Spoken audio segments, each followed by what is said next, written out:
Thanks again for joining me. I'm Dan, and this is the Having Initiative podcast.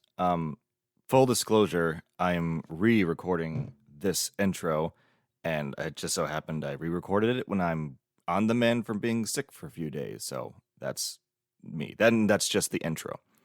So this is the second half of the what is natural topic that I covered, and in the first one, I covered the psychology of what is normal, diet, and how people use arguments of what is normal in politics. That was mostly part one. And I do recommend there's not as much overlap with these, but it, they're all the same topic. And so they all have it's best to view them all together.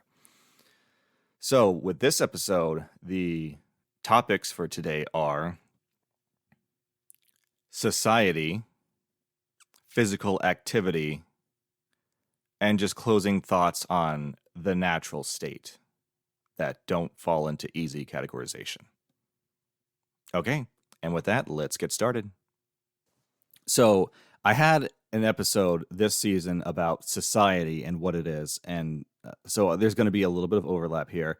But again, with that subject of what is natural, locking down what is natural for society is difficult because if you listen to that episode, I go, okay, what truly is society? If the larger you get, the more you can agree with people on ideas, but you don't know them because you just don't interact with them. But somehow you're part of the same society. You influence each other somehow. So it's a little tricky.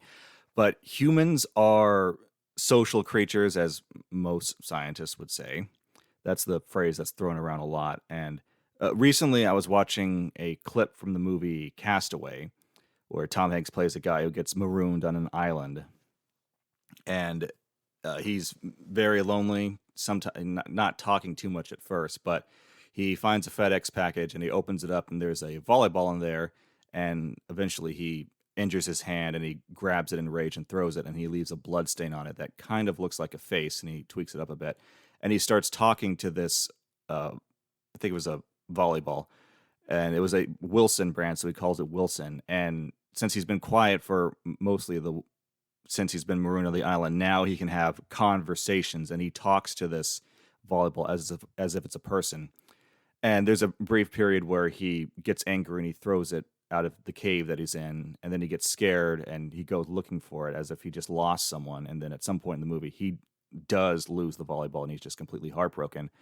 And some people would say that that behavior is crazy, quote unquote, but a lot of people would argue that that behavior of talking to that ball as if it was a person is what was keeping him sane. He had a social interaction, even though, let's be honest, he was talking to himself, essentially. And that was fictional, but let's talk about something real. When COVID lockdown started, there were a lot of articles I was seeing about how people were really struggling with not being able to see each other, people, whether in person or even over the internet sometimes. And a particular example that stood out, I think it was, I just saw an article, I looked it up, that was about a month after the lockdown started. And in San Francisco, there was a health official there that said they had seen a year's worth of, I can't say the word for YouTube, but self-termination attempts in the last 4 weeks. A year's worth in 4 weeks. That's how bad it was. And I saw other numbers, but I can't seem to pin down metrics, so I'm not going to quote them. And so even though, and there's people talk often a lot about how we have all this technology to communicate, phones, email, text message, live streaming with people, FaceTime, that kind of thing. Despite having these abilities to communicate, loneliness is more rampant than ever before. And that's having a noticeable detrimental effect on us because it seems by nature we are meant to communicate and interact with each other beyond just sending words to each other over the internet. So connection with other people seems to be natural, but the exact amount it's tricky because different people have different needs. there's a meme that keeps popping up on the internet about why intelligent people or introverts have a harder time maintaining relationships, whether they be intimate or just friends. And they offer lots of solutions. Like sometimes they like being alone, or they, like being with their thoughts. And there are examples of famous scientists who just are completely get immersed in their work, and it's hard to say for sure what their emotional state is, but they seem happy. Like one comes to mind is Carl Sagan. He was very much committed to his work, and he had several marriages dissolve as a result of that. But he seemed, happy and excited about that. And so not everyone needs as much, you know, interaction as others. So codifying what is best is what is natural in terms of the amount of interaction is tricky.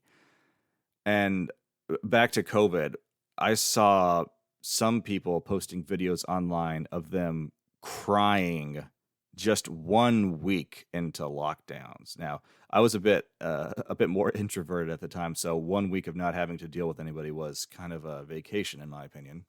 And some of these people were wealthy, so they could, afford FaceTime or something like that.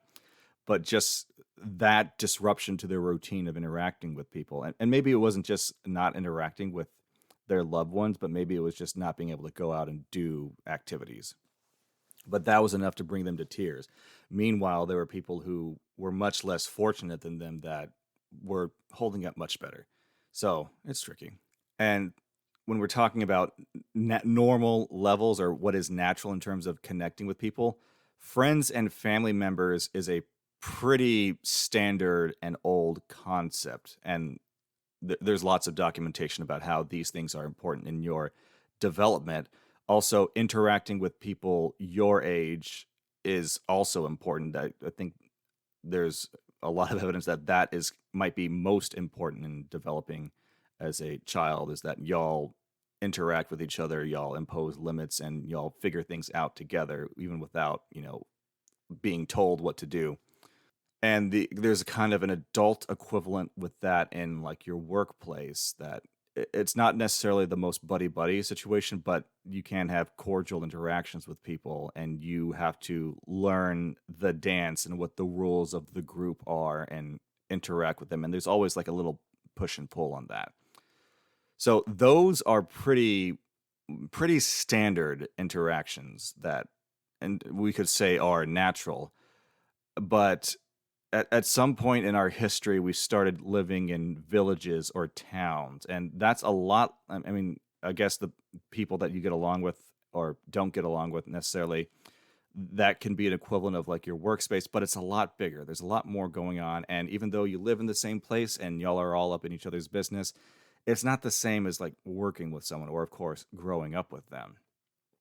And so, but even then, like a village concept, that is a very old thing in human history, and it's it's tricky to say if that's quote unquote natural, because we don't quite live in villages anymore. And again, documenting what is natural, it's tricky because the so many of the measurements about human, I guess, health mentally is about self-report. And sometimes self-report isn't honest, and other times it's not. They didn't take a good enough look at themselves, and sometimes that's unintentional. Otherwise, it is intentional. And so, yeah, how do you gauge exactly what is optimal health with social interactions? What is natural? And with a city, forget it. That's even bigger. I've talked about, I'm not going to go too deep into this, with society, about how with a larger group of people, city, you can have a common identity, that kind of thing. But it's not the same. You don't know each other as well as you did in a neighborhood or a village. Then there's the highest level of the human history is, there's lots of talk about how we we're all humans, and you can examples of people getting along together despite having nothing in common and coming from different places and having different skin colors and cultures, that kind of thing. But if you look at human history, the majority of it isn't friendly when it comes to interacting with people from different groups and that kind of thing. It is long and bloody. Lots of genocide and lots of enslavement. So the notion of how much we're meant to get along with other people naturally, whether or not it's natural or not, I think it's totally possible. But again, what evidence do you use to justify your answers? Like if you look at history, yeah, people, you could make the argument that people aren't meant to get along with people that don't look like them or something like that. So yeah, but the bottom line is we do have to get involved in people's lives to some extent in order to function. So that's the kind of topping that off is like, yeah, it's necessary. How much? Don't know. Now, we've talked about like physical interaction with people, whether it's in a village, a town, a city, or a state, and we get larger. Social media in terms of human interaction, it's very new, and so it's tricky to say how normal it is because here's the thing. People say that, yeah, email and texting, that's technology, that's not natural. But at the same time, mail and letters, that's been going on for centuries, correspondence. And before that, I mean, you could make the argument that, yes, that is not the same as social interaction. And of course, it's not. But when we're talking about social media, there is a commonality with, sharing information with someone that you want to that you can't see. But back to social media, you can have an account and you can have tremendous amounts of people that you know and don't know, have never met, have access to what you post, and you can update that multiple times a day at the whim of every impulse you have. The food you're eating, you can post that. Every random thought you have, you can spit that out, and it gets basically memorialized digitally because of the various backup systems for storage, and it lasts quote unquote forever. And you can not just see what people think about you, but you can also check the engagement levels and compare with that. And so while we do naturally have to interact with people and we do attune to that and we are aware of what people think about us, the extent that social media does it hasn't been done before in human history, at least not in this way. And so there's huge arguments that it's really, really not natural, and it has been documented as to causing increases in anxiety, that kind of thing. So that's a tricky one with society and what is natural with interaction, what is natural with people knowing about us, whether we talk to them or not. Okay, so when it comes to the natural state of humans, physical activity is another point of contention I see with a lot of people. Now, a few years back, I was thinking about doing personal training, and I was given a personal training book, and I was reading the kind of the history of personal training, and it was saying that before the early 1900s, or maybe mid 1900s, most people lived lives that were much more physically active just in their day-to-day lives. Like modern domestic tasks were involved a lot more physical labor much regularly in their daily life. And so on average, they were much more fit. Now, as modernization started happening in the 1900s, life got easier and we weren't as, robust as we used to be. And I took a glimpse at PE, physical education programs in the first half of the 1900s, and they were a lot more demanding. Even all the way through the 60s, the average kid was demanded to do a lot more. And things involving pull-ups and rope climbs, and you had to be able to do them if you wanted to pass. Now, a lot of these things don't happen anymore, and I can only imagine with, someone, people love to sue if anything goes wrong, or if they're, like, let's accept all of our differences. And again, I'm not an expert in, physical development, but I do think it's a good thing, and we should encourage it. Sometimes if we should make it required. And so people used to be just much more active. And another example, I read a few martial arts books, and I've studied, of course, I didn't just read books. And there was one about a Russian martial art that I read that said that it was about 1,000 years ago when a certain martial art was developed.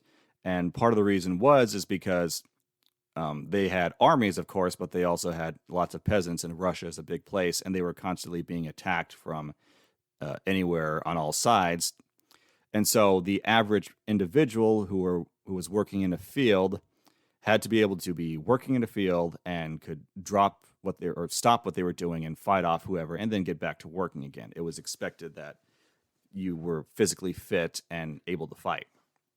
Now, another martial art I heard with northern Chinese martial arts is that they tend to have wide stances. That's a recurring theme. And I was told that the northern Chinese area is a bunch of mountains. And so that's why they had wide stances, is because they were on mountainous terrain and it was unstable. So they had to have good footing. So that's how that martial art developed. And that's an example of how they were in touch with nature and not their bodies acclimated to it, but also their policies. And so it wasn't just that they only fought on uneven terrain, they lived on uneven terrain, and that affected their physical activity. So a lot of people argue that we are what the natural state is to be much more active than we are with our 9 to 5s or sitting at a desk all day, that kind of thing. But again, a lot of arguments that I see against making those policies like codified in school or whatnot is that we're being unreasonable with our demands, because in the modern world we don't have to worry about attacks from all sides, or maybe you do, and we don't work in fields anymore, so demanding those physical abilities is impractical.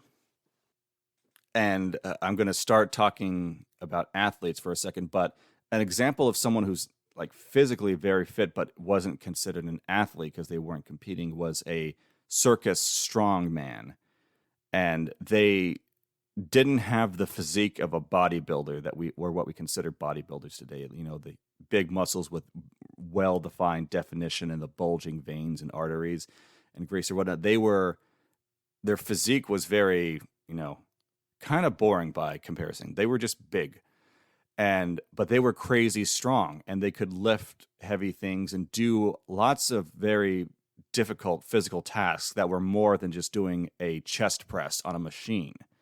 And so that leads me to athletes. As time has gone on, for the most part, with athletic endeavors, like competitive athletic endeavors, everyone's gotten better. Okay, there's faster times in sprinting and swimming events, that kind of thing, and people can lift heavier weights in the clean and jerk, that kind of thing. And I think in the Tokyo 2021 games, there was a new shot put record that was made. So for the most part, compared to a century ago, all the athletes are better. And of course, we've discovered better techniques. There's a famous commercial of how everyone was doing the high jump. They would jump like face forward over it. And then some guy had the crazy idea of doing it backwards. But the way he did it, he was able to jump higher and clear the bar at a higher height. Like, one of the few exceptions I hear to this is boxing. I'm told it used to be much more difficult and painful because there weren't as many rules back then, and people just lived harder lives. And so my understanding is boxing is much more sanitized than it used to be, but it's still, there's lots more material that we can look at and study, and so even boxers have a lot of opportunities to improve. Now, with all of those things about how athletes have gotten better, the common individual, since we're not in that natural environment anymore where we have to be burly, that kind of thing, a lot of the average individual is more overweight and less physically active and weaker in a lot of ways. So we have a better knowledge of how the body works, how to make it grow when it's at its peak, and the best nutrition, or that's a subject for debate, but like the times we should eat, like don't eat before you go to bed, that kind of thing. But with those things, just because we know that it's obvious that the body responds to those things, but is trying to basically optimize the body in every single way with diet and whatnot, the natural state. Because again, like I mentioned with the carnivore diet, our fasting, our earliest ancestors did not have access to food all the time. As I mentioned with the Paleolithic diet, there were times when our diet was very limited. And so, yes, we know the science of how to make the body better, but is it truly the natural state of the body to be optimized like that? And even like Olympic athletes, they can't stay at their peak abilities all year long. They wave in and out of it. And another aspect of natural athletic ability is body type. I've mentioned before, the best deadlifter in the world does not have the physique to be the best marathoner in the world. And a certain amount of that is natural. And an example is with like weightlifters, the amount of work to be done, a part of that is distance. And so a lot of the champion weightlifters aren't super tall because that's more distance that the weight has to be lifted. And also their limbs, the different lengths of them, the proportions compared to other people are better designed for basically leverage with the weight. And so if we have the science of what makes people better and we have, different body types, what's the level that we should demand at everyone? We want to create, okay, a kind of standard that we should operate around, but again, different body types that will impact what they can do or what they can do at the highest levels. Like, how do we codify that for everyone? And speaking of body types, when we're talking about bulk, there's a lot of health benefits to strength and muscle that are well documented, particularly against fighting aging. But if there's three well-defined body types, ectomorph, endomorph, and mesomorph, those body types we can document where and how much of your bulk is likely to develop. And for some of them, muscle gain comes a bit more easily. But the thing is that to an extent, it may come more easily, but with all three body types, once you're past a certain point with bulk, your body does not want to put on more muscle. Like I've heard people who are specialized in this talk about how you have to really start tricking the body into building muscle mass because your body is fighting you. And I think they said that's back to our caveman days because muscle requires energy. And so while it is makes you strong, it demands something of you. And we are still tied to our caveman days where we don't have enough food. So there's your body has a natural kind of cost benefit analysis, and it says that muscle mass after a point is not beneficial. Like I heard a story of I think he was an Indian wrestler or bodybuilder who had huge muscles and needed to maintain them and was still trying to bulk up. And so he had to eat a lot of protein all throughout the day, and so bad even that he had to wake up in the middle of the night and just eat a meal that he left by his bedside table and then go back to sleep so he could get more protein. So we often associate being ripped and shredded muscular wise as an indicator of vitality and health. But again, there's a lot of evidence that shows that that's not necessarily our default natural state. So, with all of those things, there's a lot of debate over what's natural with physical activity. And again, there's going to be lots of debate about these things. So, I'm looking forward to disagreeing with everyone. Okay, so now my last point here is the natural state of things. And I've been talking about this the whole podcast, but there's a slight twist on this. So, I don't know if y'all know the name Deepak Chopra. He's, I think, a new age spiritual philosopher. I guess that's how you could categorize him. My grandpa was really big into him. And a lot of people have sworn by what he says, so there has been benefit. And a lot of people who have said he's completely full of it. I haven't studied too much about him. But one thing that did pop up, he's very much an advocate for meditation. And there are, documented benefits of that. But he said something once that I believe this is what he said, that he meditates for 3 hours a day. Now, again, there are documented benefits, but 3 hours kind of seems like a lot. And when we're talking about what's natural, I mean, there's lots of studies that say 8 hours of sleep is a good starting point. There's, if you're an athlete, you should get more. But if he sleeps for 8 hours and he meditates for 3 in a day, that's 11 hours a day where he isn't moving. And movement is, lots of health specialists will tell you, a natural thing. I've heard that sitting at your desk job for 9 hours a day is as bad as smoking in terms of the health consequences. So if he's 11 hours a day where he's not moving, is that 3 hour meditation truly a natural thing? And part of it, like I think he does go into with the health benefits about how it is more in line with what is natural with humans. So it's tough to justify those 11 hours. And not just, I mean, I'm not arguing so much in our modern day. If you have running water and a roof over your head and 3 square meals a day, ask a survivalist if they can sit still for 3 hours outside of when they're sleeping during a day. And I don't think they're going to agree with that, because from what I've heard with survivalists is that when you're in nature and it's just you and like a tool or whatever, time is precious and you basically got to work from sunup till sundown, sometimes even outside of that, if you want to survive. And I've made the comparison about how, while survivor shows and whatnot, obviously there's production involved, but we do get a glimpse at the natural state of humans, and it is not so glamorous. A lot of people who argue for we should do what is natural argue against electronics, and they oftentimes reference like more tribal societies as being happy and in tune with nature.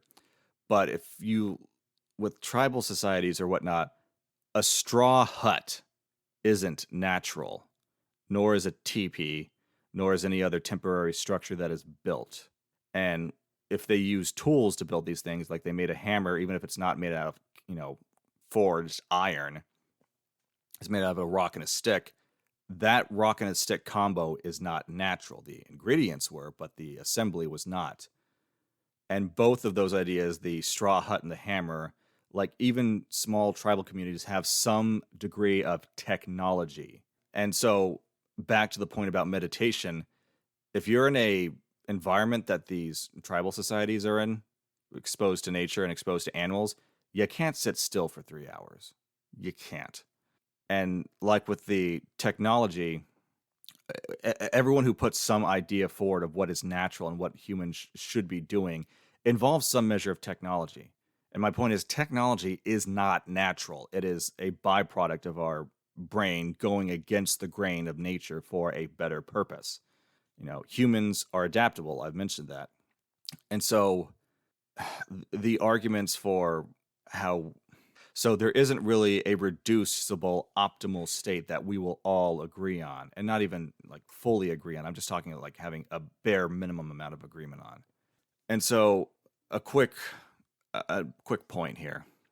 There is a doctor called Ian McGilchrist who wrote a book called The Master and His Emissary, and something about there's a subtitle to it, but it's about the two hemispheres of the brain. And he talks about half of the book, he talks about the brain, and then the other half he talks about the development of civilization and how that implies certain brain activity.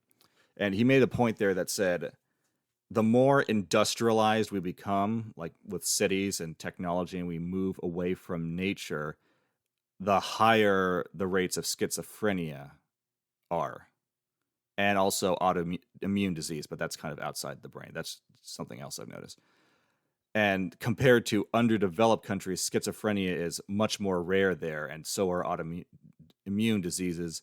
And that's part of the argument for we should move away from cities and be more in touch with nature. But again, those underdeveloped countries have a whole nother set of problems. So in terms of what is natural, it seems that as we move more towards technology, we move away from nature, and that negatively affects us, at least in those ways. And he said, with whether they're undeveloped countries or other societies that are, by our standards, would be living in poverty, you can't just judge the self-esteem they have there with our modern countries. And this is something that I've noticed, is that there are societies around the world that are not well off. You hear stories about how they have to walk miles a day to get water, then carry them back, and that limits what they can do, that kind of thing. And they don't have modern technology. And so, and also with that, they don't have great resources, bad health issues, and not enough access to food. And oftentimes, whenever these societies are captured on tape and shared with the rest of the world, this idea pops up that, okay, they are less fortunate than us and they are suffering or having difficulties. we should help them. And a lot of these societies is that they do have like just at least a drop or so of modern technology. Like oftentimes they'll have like t-shirts or something and they'll be really worn out, that kind of thing. But I've noticed a different reaction when we see pictures of indigenous societies that have almost no interaction with modern society at all. They have no technology. Their clothes will be like, like a loincloth or something like that. And they still wear lots of paint, that kind of thing. So when people see those societies, oftentimes the reaction they have with them is that we should not interfere with them at all in order to preserve that culture, because there's lots of stories of uh, indigenous societies being wiped out by technologically superior other people. And so I noticed the difference between those responses, and my question was why. And going back to what Dr. McGilchrist said about how, we have ideas about poverty and health and what the natural state of humans, but we compare them to people that are closer to the natural state in terms of their technology or whatnot. And he noticed oftentimes that, okay, they must be suffering, we should help them. But as he mentioned with schizophrenia in cities or whatnot, they're doing better in other ways. And so comparing the self-esteem and like just general nature, how they feel between these two things, you can't quite do that. It's difficult. So kind of to wrap this point up, I do think we need to get back in touch with nature to some extent. And there's easy ways to do that with the various topics that I've discussed, like with, physical activity, do more, move more. And sometimes it can be, you don't have to necessarily go to a gym. It can just be as simple as walking outside more. Because a lot of people are like, I'll go walk on the treadmill. And maybe if you're in a place where, it's a city and, it's edgy or something, that could be difficult. But there's so much more that you can do that's simple, easy steps that we can take. Now, and I would also say, though, that while we should get more in touch with nature, that doesn't mean that all technology is evil, like some are claiming. And Western medicine, yeah, there's lots of criticisms that can be made against it, but there's lots of problems that it has solved. And so it's not all or nothing like detrimental, and it's not all or nothing benevolent and beneficial. And I've heard the expression comfort kills and how we're getting too soft as a society. And yes, I do think we need to toughen up a bit. But creature comforts, they're not evil as well. Just don't get too attached to them. So if you've made it this far, thank you for listening. I did kind of catch myself just repeating myself a couple of times there. I'm sorry about that. But I hope you got some benefit from listening to these musings on various domains where people argue about what is natural and how there's merit to their arguments, and sometimes it's more complicated. So just something to bear in mind. So thank you guys for listening. And now it's time for a little bit of housekeeping. Thank you.